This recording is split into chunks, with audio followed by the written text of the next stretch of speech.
नमस्कार, आप देख रहे हैं न्यूज 24 सत्य केसरी ब्रेकिंग न्यूज।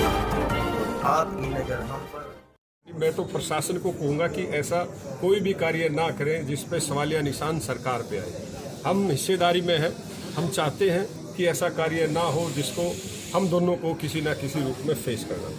अब लिखूंगा, चिट्ठी भी अपनी तरफ से जजपा की तरफ से हम बना के भेजेंगे कि भाई ये जो कॉलोनियों में जिस तरीके से किया जा रहा है इनको ठीक किया जाए और कॉलोनी वासियों को राहत दी जाए।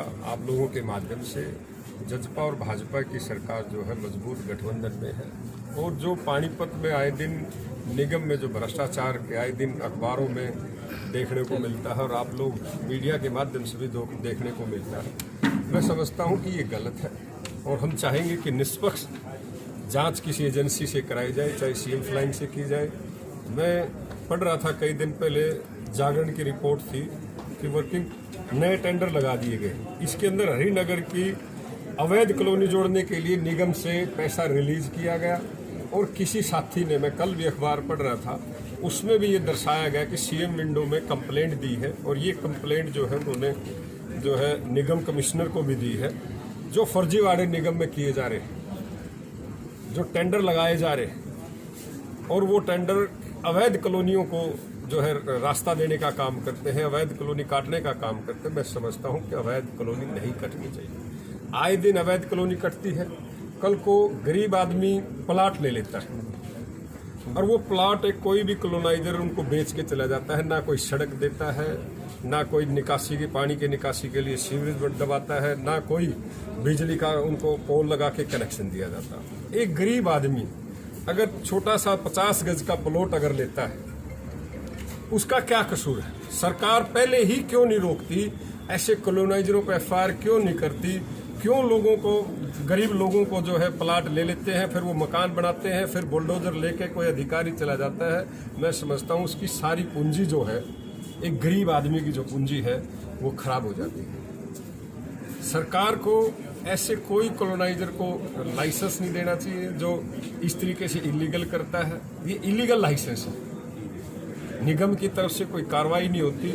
मैं समझता हूँ अगर निगम ऐसी कार्रवाई करे तो कोई गरीब आदमी, किसी भी गरीब आदमी का मकान इस तरीके से ना ढहे। और कल को ये फेस करना पड़ता है राजनीतिक लोगों को, हल्के के विधायक को या अपोजिशन वालों को। कोई भी साथी अगर जाता है कॉलोनी में, मैं 24 वार्ड में गया था चुनाव के दौरान, उन्होंने कहा कि हमारे कॉलोनी में जो है कोई स्कूल नहीं है बच्चों का।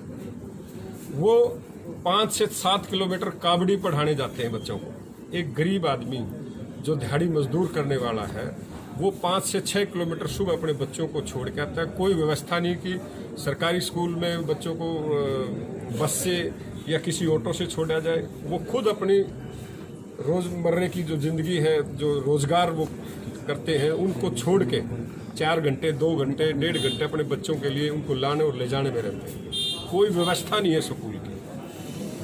तो इस प्रकार की जो समस्याएं जो गरीब परिवारों को आती है, कॉलोनियों में जो बसे हुए हमारे साथी हैं उनको आती है, मैं समझता हूं कि सरकार को उन पर एक संज्ञान लेना चाहिए और इस तरीके की जो कमियां हैं वो दूर करनी चाहिए। आप क्या करा रहे हैं?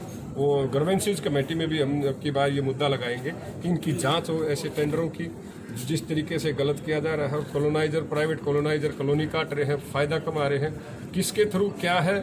और आए दिन मैं पढ़ता हूं कि जेवीएम कंपनी जो सबसे बड़ा टेंडर इन्होंने 20 से 25 साल का जिस तरीके से लिया है, और आज कोई भी, चाहे वो पार्षद है या मेयर साहब हैं या कोई भी हमारे विधायक जी हैं या हम हैं या कोई शहरवासी, आप लोग भी संतुष्ट नहीं हैं कि क्या कूड़ा सफाई जो है अच्छे तरीके से की जा रही है।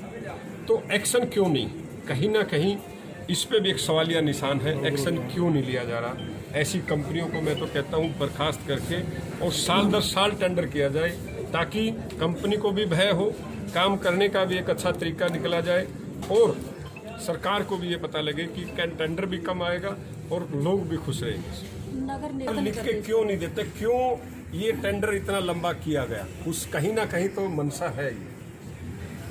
मैं वार्ड, हमारे 11 वार्ड है ना, 13 वार्ड में हमारे एक्सएमसी साहब हैं अग्रवाल साहब, हमने 5 से 6 बार कमिश्नर साहब को रिक्वेस्ट कर ली। एक लाइट जो है करीब 1 साल से बिल्कुल टावर लाइट बंद है, जिस पर सरकार का कम से कम भी 10 से 5 लाख रुपए खर्चा है, और दूसरे साथी इसको चलने नहीं दे रहे, ऑन नहीं होने दे रहे। मैं खुद डायरेक्टर साहब से मिला, मैंने उनसे खुद पर्सनल रिक्वेस्ट की, उन्होंने आदेश भी दिए, लेकिन अब तक निगम कमिश्नर साहब इस पर कोई एक्शन नहीं है। हम डायरेक्टर भी कह दिया, हम जो है इस पे ग्रीवेंसेस कमेटी में भी दोबारा इस पे संज्ञान लेंगे। ऐसे अधिकारियों को मैं तो कहता हूँ विद साहब का महकमा है, कहीं ना कहीं उनको इस पे कार्रवाई करनी चाहिए।